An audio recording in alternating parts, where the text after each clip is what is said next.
So thanks again to LBS for hosting us today. Great to have everyone here. As Tatiana said, we like to do this usually on a monthly basis. Today, we're joined by a great panel. I think to kick things off, firstly, the focus today is Web3 startups, the roadmap to blockchain success. I think people say a bear market's a builder's market, so I think this is an appropriate topic for today's panel. I think to kick things off, we can start off by going through the panel. Maybe if everyone could introduce yourselves, what you're working on, and kick things off there. Hi, I'm Stefan. I'm the founder and CEO of Trueflationcom. I got into Bitcoin in 2012, so over a decade of experience in crypto. I was most recently the CEO of Bitcoin.com, scaled that to 20 million wallets and 500,000 merchants where you could actually go and buy physical products, services, and goods with crypto. And in 2020, when the government shut down the money, they printed a lot of new money into the market and told us not to worry about it, they got it covered, and we wouldn't experience inflation. And that was the impetus and the genesis behind Trueflation.com, where we now track 18 million items. We have 3 price feeds per item. We work extremely closely with Chainlink to make those available across 6 different blockchains, and now some 150 dev teams globally working and building on top of Trueflation. Awesome. Thank you. Hello everyone, my name is Carlos Saavedra. I'm one of the co-founders of Treasury. We are looking to help crypto companies manage their on-chain treasuries. So we're doing this through a liquidity pool that we've modified to act as an on-chain ETF or on-chain index fund. We've been working on this for about a year now. The idea actually started here at LBS. I was one of the co-founders of the Blockchain Society, and I was their first treasurer. My first task was to start up their DAO. So as I was researching this back in 2021, realized that, hey, Harvard and Columbia and all these other university DAOs have millions of dollars in their treasuries. LBS can get to the same level, but realized there's really no good solutions for treasury management, not in the way that's on-chain and transparent. So we've been building this for the last couple months. We just launched our testnet app about 2 weeks ago, and the goal is to launch on mainnet in the fall. Alex Massou here. I'm the Web3 team of AWS for Europe. First, thanks Chainlink for organizing this. It's really great to see an institution like LBS hosting a Web3 event. I think it's the first time ever there's a Web3 event, so that's really good. I'm a class of 2016-2017 in terms of crypto. I started with a bunch of friends. All my friends who started back then, 2016-17, are either millionaire or in prison now. So I'm neither, hopefully, or unluckily. I'm an ex-founder. I started a company here in the UK in the crypto space. Obviously didn't get millionaire, neither in prison. Then I was on the crypto exchange, OKX, the second largest in terms of volumes. And now at AWS, we're trying to do everything that goes beyond just infrastructure and cloud. So if you're looking on 3 areas that can help you, it's 1, how you can raise money. We help you raise money as we are collaborating with the VCs. 2, how you can partner with the whole ecosystem in terms of commercial, strategic partnership. And 3, more the marketing, go-to-market, event side, speaking engagements. So but maybe we can deep dive a little bit personally. Perfect. Hey guys, I'm Sasha. As Bart mentioned, I'm the incoming co-president of the LBS Blockchain Society. I am currently doing a part-time master's in finance at LBS, and full-time I work at Motive Partners, which is a fintech investment firm. I'm in the digital assets team there. So what we do is we've got a PE arm, we've got a VC arm, and we've got a portfolio value creation and venture incubation arm. So we build products, we incubate products, we've got a strategy and development team, so doing quite a lot there, building out institutional grade crypto products and incubating them. And also got my own blog and podcast in the space called Genesis Blog, so if anyone's interested, I can pass on the details, little plug there. Really excited about this event and all the things that we're going to do with the Blockchain Society over the coming year. It's been great to be involved for the last year, doing a lot of stuff in governance and delegation with Aave, MakerDAO, getting right into the nitty-gritties of the space. It's been fantastic to be involved and great to be here. Hi everyone, I'm Abbas Ghazmi. I'm a partner and head of Web3 at Blackwood Ventures and co-founder and managing partner at Collegiate Capital. I invest in Web3, fintech and climate tech. Been in the space since 2014. Also work on the regulatory side. So since 2018, I've been advising the UAE government on their policy towards metaverse and Web3. And then last year, I was asked to co-found the all-party parliamentary group on metaverse and Web3 in the UK, advising the UK on their policy towards the space. And always keen to hear from people working on interesting projects, so come find me after the event if you're working on something. Thank you. Awesome, thanks guys. So I think something we've noticed that's in common with all the panelists is that you all work with projects that would be in early stages. So whether it's supporting with treasury management or whether it's helping them bootstrap some liquidity get off the ground. Trueflation helped sponsor Chainlink's hackathon that just concluded in the last week. So all these projects helping out kind of up-and-comers in the space. As I mentioned before, people talk about a bear market being a builder's market. What are some trends? Well, firstly, what are your thoughts on that? And secondly, what are some trends you're noticing in the current bear market among early-stage startups? It's definitely a lot fewer startups in the market, that's for sure. Liquidity's dried up, so it's been very hard to raise money as a startup. The regulatory framework, especially in the US, has made it very difficult for startups. A lot of investors are uncertain. And then ultimately AI has shifted a lot of the, it's the current thing is AI, right? It's so everybody's building AI solutions. But the great thing for products like a Chainlink or a Trueflation is we work with data. And AI agents need data. And so that plays for both parties, and it's been, has upsides. But yeah, a lot of builders, and the people that are serious are still in the industry, which is great to see. So you really know, we call them in the industry, we call them, the tourists have left. And so it's now the new inhabitants and the immigrants that are now building new houses, new infrastructure to support this new ecosystem. If I may just rebound, Stefan, on what you said about regulation, and you mentioned the SEC, I think this is actually a great opportunity for Europe and the UK. I mean, you saw a couple of weeks ago, A16Z, they announced they're going to open the first ever international office. Yeah. It's going to be in London, and guess what? It's going to be a crypto hub. Yeah.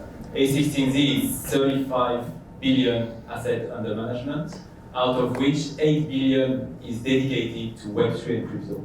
It shows the amount of traction, and Rishi Sunak even commented on it, right? Saying like, we welcoming the Web3 project and the Web3 money. So yes, we are in a bear market, but still the traction is here, and it's going to be more and more visible in the next few months. If you look at the quantitative sides, working with a lot of crypto VCs and Web3 VCs, first half of the year has been the worst half since 2020. And if we continue with that trend in the next few days, June will be the worst month in terms of funding since November. So it tells you how depressed in a way we are. In terms of stage as well, most of the investment, half of them are in pre-seed and seed, which used to be a bit more, I would say, better split between the different rounds in the past. If you look at the UK, though, we're still number 2 in terms of countries where you see the most investments.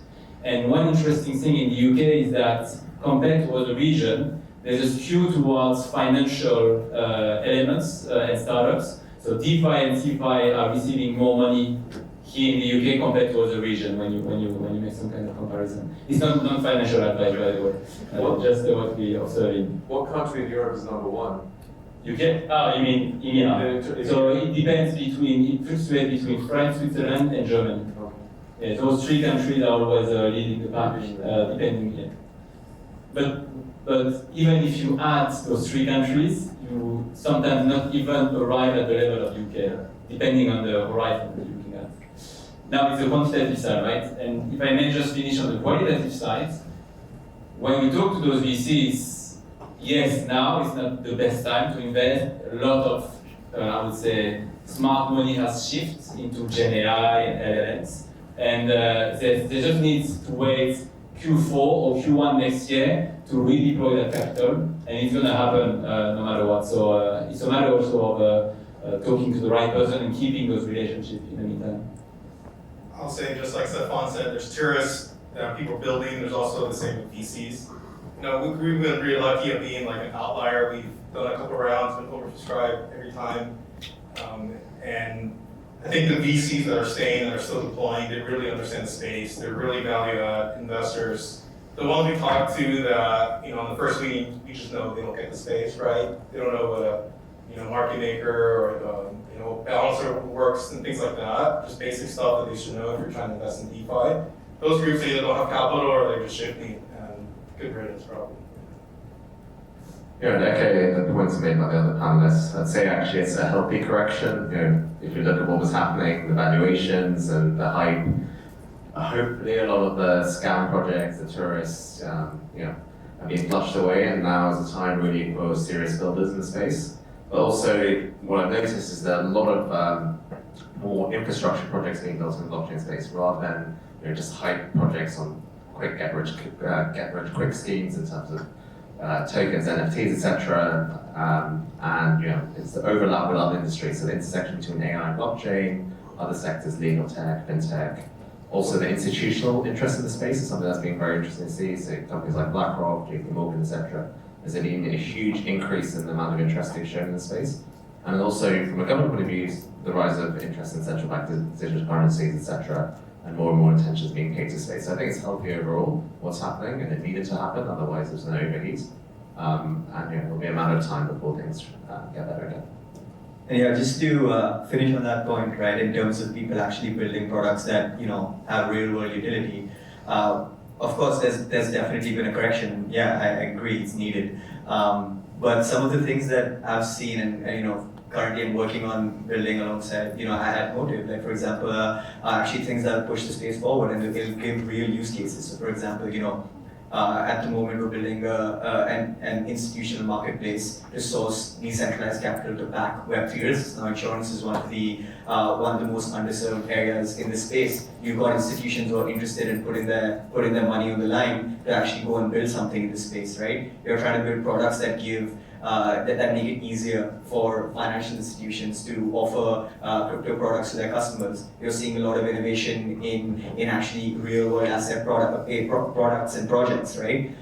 You've got people like Franklin Templeton, spoke to them very recently, and they've got on-chain money market funds that drastically reduce costs and make it a lot easier for people to invest in real-world products and assets. So, yeah, you've definitely got a lot of bad actors and everything that were essentially on the hype train flushed away. And now, yeah, the barriers for building, and you see a lot of activity where people are actually building and doing things to push the space forward rather than just piggybacking on the latest hype train. Yeah, interesting. I just want to ask, like Carsten said, a quick question. I know you guys obviously very close to what's going on with the blockchain setup at LBS. We talk about like tourists coming and going between like a bull and bear market. Obviously during a bull market, like suddenly there's a wave of students who are like, oh, I want to get into Web3, now it's AI. What are you observing is like the difference with like the next generation coming through, and how I suppose the current market is like affecting people who want to get into the space or now don't want to get into the space? I mean, I can start because we've tried to recruit more people for next year, and yeah, it's not been that easy.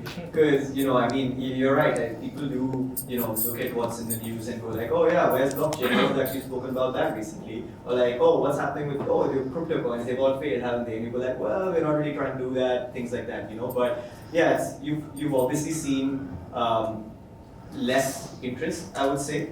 But the people who actually come to you right now are like, oh, I'm interested, I've worked in the space before, or it's people who have actually done something in Web3 or understand a little bit about it, rather than the hordes of people who would be more interested, who were more interested at the beginning of last year, for example, right? I think that I'm predicting, I guess, in a couple of months when we're trying to recruit new students to join the society, to help out in governance, to help out in a bunch of different areas, it's going to be a little more difficult. Because it's just that the attention has shifted away a little bit. And yeah, we understand that what we are trying to build towards. A lot of people in the space understand that, and that's why we've stuck around, is because we have the belief.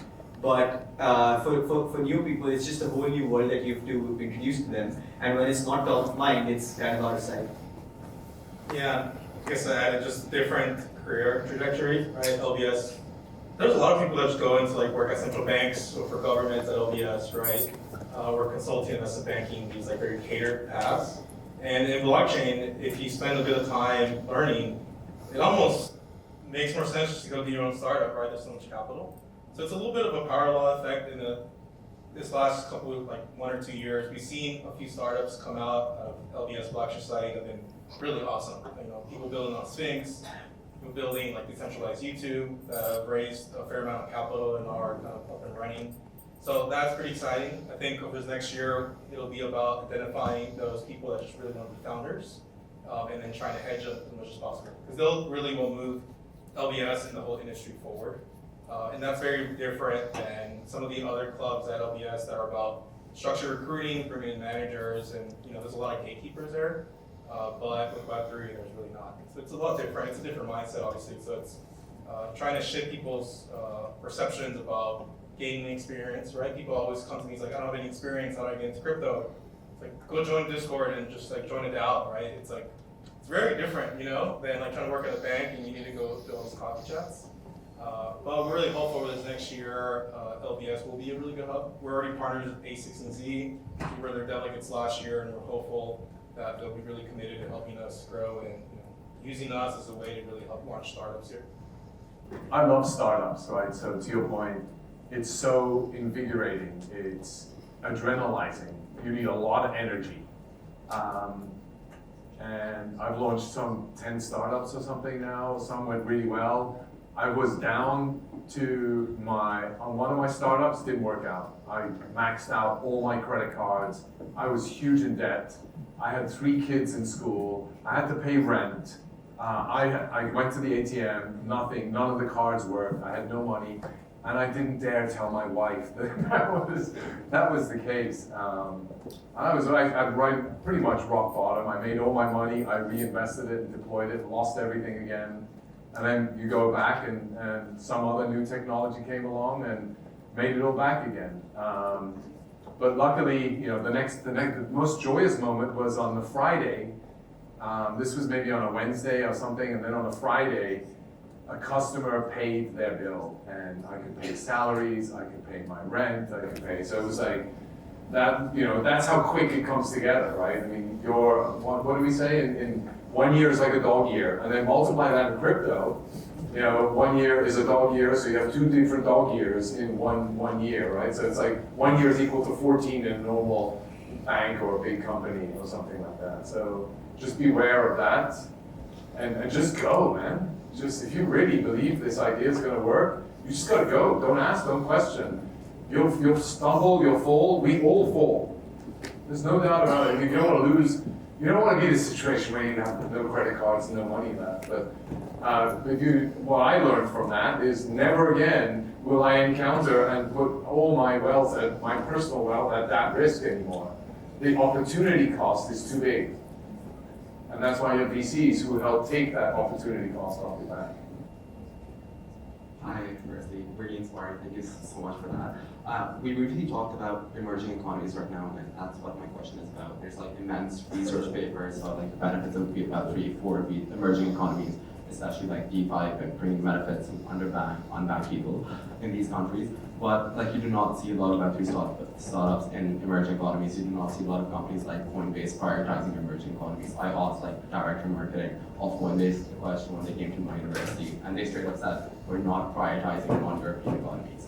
So like in the way the current like system is organized, capital is organized in the West and everything, and how a lot of accelerator programs are existing in these countries and everything, how do you think like we can create incentives for governments and emerging economies, to like focus about it, bring the benefits of Web3 to these people, but on a second fold, how do we create incentives for companies like Coinbase to prioritize emerging economies? Yeah. I can speak to that. My family is Guatemalan. Half my family is like indigenous Mayan. So I always think about a lot, how can I open up the financial system to them? But if you really look at them, a lot of them hardly have access to the internet or like a laptop. So there's very basic infrastructure that does not exist, unfortunately. And the governments, at least for Guatemala, it's like pretty entrenched, kind of just corrupt, happy to kind of just stay where they're at. I'm a big fan of what Jambo is doing in Africa. They're actually incentivizing phones that have wallets built into them, and that's how they want to onboard users, just have internet access, but then also be able to use kind of DeFi and different products. So I think things like that are very interesting. It comes down to like a hardware problem, which software and tech companies, that's just not the field we play in.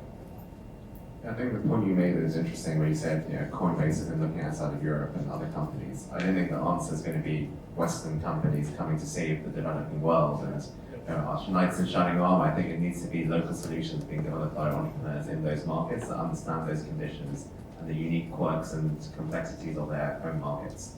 Whether that's founders coming from having been educated here or worked here and then going back to their home countries, or other people moving there, etc. There are lots of great examples. Obviously, they're not as well funded or haven't received as much media attention as some of these other Western companies, but give it a few years, and I think we'll start to see some of the rewards. I will add too, Ethereum Foundation is doing a great job on trying to access that, how to kind of crack that puzzle. They gave out some grants to people in Guatemala who are building kind of Web3 and doing research on how to bring blockchain to that, kind of edge of the system. So I would definitely look into that. They give out grants if it's a research topic. It's an Ethereum Foundation. Yeah, I mean, I think it's going to come from within. I mean, look at the Chainlink, hackathons. We had so many different from all over the world, a lot of emerging countries too. And one of the winners was Plation out of Venezuela, right? They were building a lottery ticket scheme and they were leveraging that. You see big companies like India's huge, right? I mean, in crypto. Argentina is huge in crypto, right? All the auditors, all the third world Decentralized, those are all out of Argentina. And Polygon, you've got WazirX, you can go on and on. There are lots of, in Africa, Jambo, Nigeria's huge payment solutions. You pay with crypto, right? Not like here, and then you have the IMF that says, oh, you're not allowed to have Bitcoin as the national currency, but that's a different topic. So you have those elements that you see a lot of innovation, where the infrastructure is there. I have enough electricity and I have an internet connection. And it's also about product market fit. To a large extent, if you're talking about Western companies who would, or like, protocols or whatever, who would actually be most useful in emerging economies, right?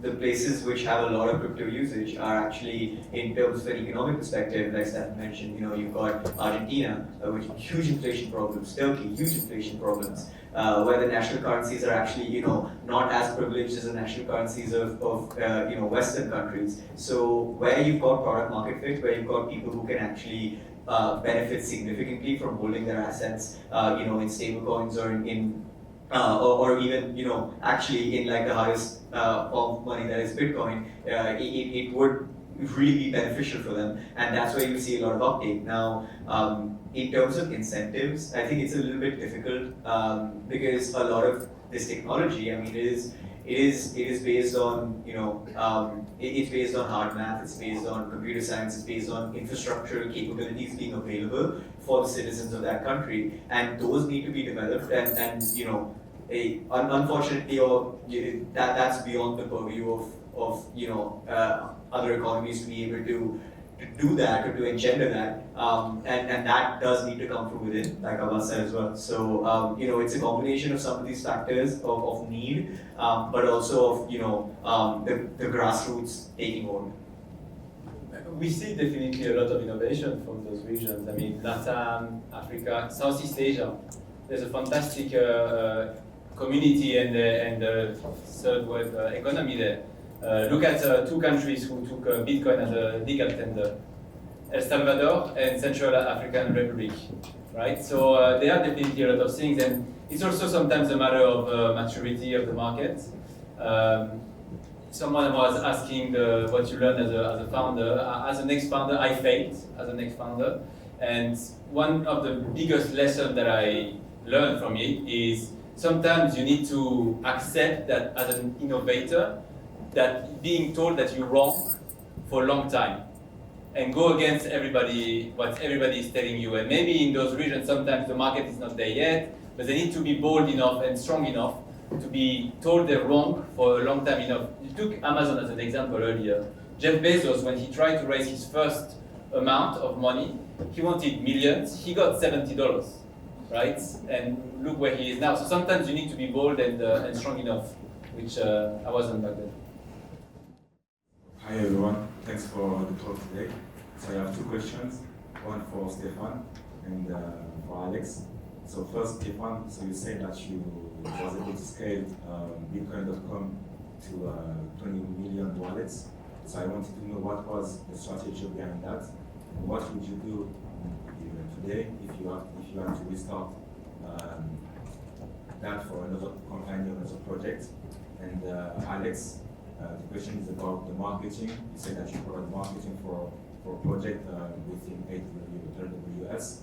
So I wanted to know, so what's the trend and how do you see the marketing in Web3 and how do you use social media? And because today, I know in Web2 there are a lot of new tools that we can use to promote our project, like TikTok platform, which is very trending today. So I wanted to know what is your point about that. Yeah, I mean, how do we grow it? I mean, we built for mobile. So we went mobile first, that was what mattered. We built a self-custodial wallet, and it was actually not just a wallet, it was actually an app, a super app. And we had news in there, we had discovery, we had maps in there, we had all the chat capabilities, interaction support. And so that sort of built out more of a sort of content / money / opportunity for us. And of course you could onboard, right? You could use your credit card to buy crypto. And we have gaming in there too, so crypto games as well as crypto gambling. But it wasn't gambling, it was really just sort of roll the dice and luck of the Satoshi dice and Satoshi cards and stuff. And we had a very good network. We had evangelists around the world. We were in, I think, 260 countries around the world. We had community meetups regularly, and we had merchants. So our whole goal is how could we make utility associated with your coins? Because at the time, bear in mind at the beginning, this was pre-DeFi summer, right? So there was no DeFi yet. Nobody really knew what DeFi was. It was just, it was a peer-to-peer electronic cash system. And so we needed to build a merchant app. So again, for mobile, all these small shops in emerging markets, they needed to receive money. They couldn't have credit card or cash. And every time it was cash, you would get bigger piles of cash, and they would be exposed to riots or theft and so they actually all opted in to have it in crypto in a wallet, and then they could have it sent immediately to a different stored address. So we built out these kind of things and went to market with that and educated everybody, like meetups like this, exactly, where you're educating, you're sharing how to learn, how to distinguish from people in the industry. Not from outside scammers, but from people living, breathing, building in the industry. That's the only way you learn. And we invested a lot in that. Thank you for your question. I think there's two elements, what we do in terms of marketing and how we do it with the Web3 element, which is a very good point. So what we're trying to do is really give the maximum visibility to the startup that are building on us. So it can be doing an event and posting on socials, telling our better together story with blog posts, with articles, thought leadership. There can be some kind of speaking engagement as well at events, for example. And how we do it, that's interesting. We still use the Web2 tools, exactly. So we're not there yet where we use all the Web3 elements. I can't reveal everything, but that's something that we're thinking about. And build, look at the build program. They give you visibility, you get marketing, you get partners, you get community, they market you as well, right? So in addition to AWS, if you're looking to launch, you go to build, you go to AWS, you do a deal, you need liquidity pools in the back end, you go to Five, and all of a sudden, You're 4 steps down the road. You're nearly launching. You just need to find the engineers to build it.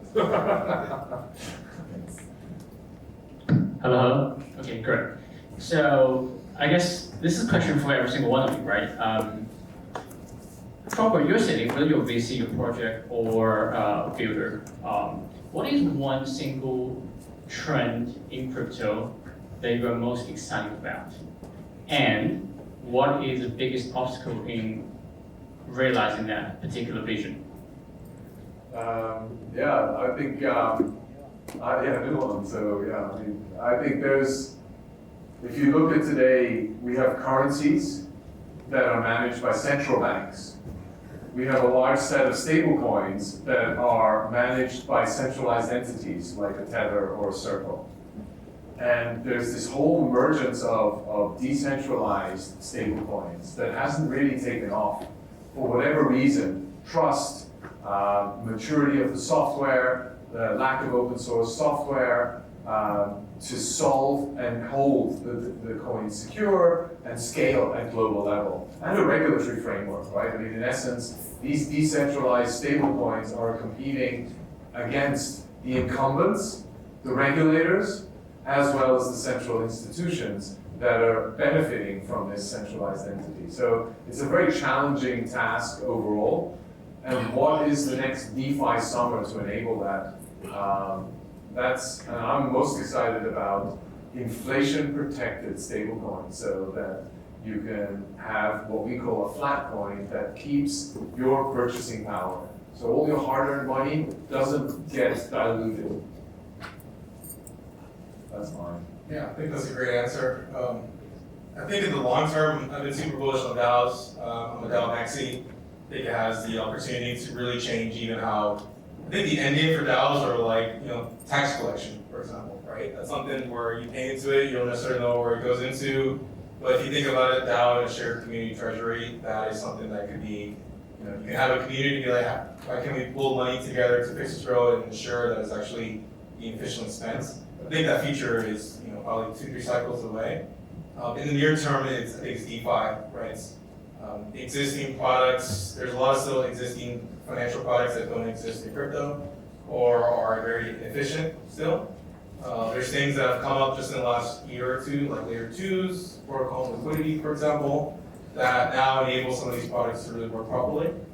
And hopefully the regulation really kind of clarifies things for the next couple months or next couple years, so that these products can really start, getting brought to Ethereum or different layer 1s at scale. I don't think we can summarize with only one use case. That's the beauty of Web3. But if I have to give you 3 use cases, 3 barriers, and I'm gonna more or less summarize what we already discussed: gaming, NFT with loyalty programs, and DeFi with tokenization. I think Northern Trust released a report saying that 10% of all the assets globally will be tokenized within the next 5 years. So potentially tomorrow you can buy a fraction of my watch, you can buy a fraction of the energy, a fraction of the building, or things like that. So that's element. Barriers, there's many. I think we already mentioned regulation, education, and security. Security of the code, security of the hacks, and security in general within the Web3. Yeah. So my core thesis actually for why I believe in this space is it's the it's the democratization of finance actually.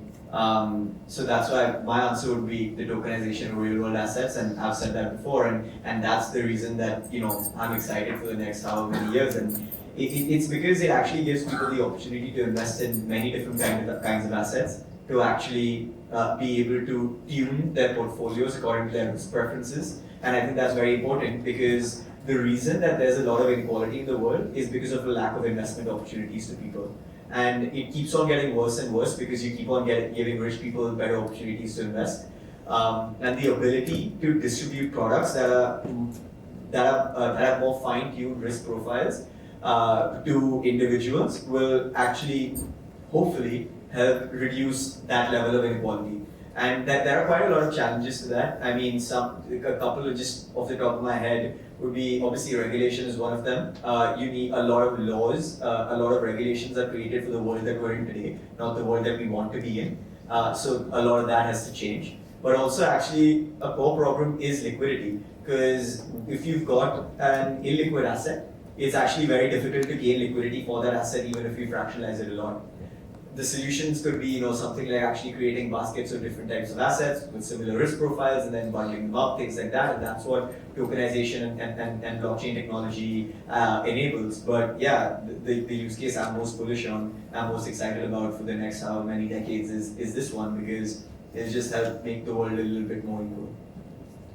Yeah, all of the above, but I'd say real world assets, tokenization of that in particular, a couple of portfolio companies we're very excited about, one's tokenizing copyright, for example, tokenizing bank deposits, etc. But my answer, I think, for your question is what excites me most about this space is the diversity in the space and how supported communities are.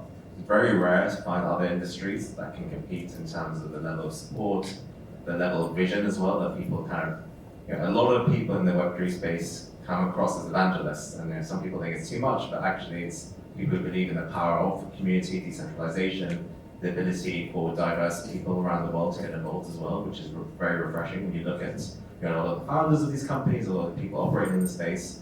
I'd say on the flip side, one of the big challenges for builders in the space, and we haven't touched upon it that much, but it's the lack of, the shortage of technical talent. So there's a massive developer shortage, so there are a lot of people who have great ideas and who want to build, and it's very difficult for them to find the talent to actually build it. And then also the developers that are available are very, very expensive. So with time that will improve, and there's training programs and courses, etc. But that's a big sticking point at the moment.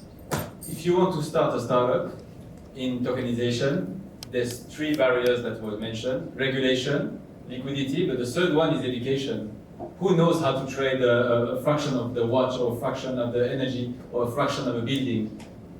Please start a startup and you'll be rich. Thanks so much for the great questions, guys. Can we get a round of applause for a great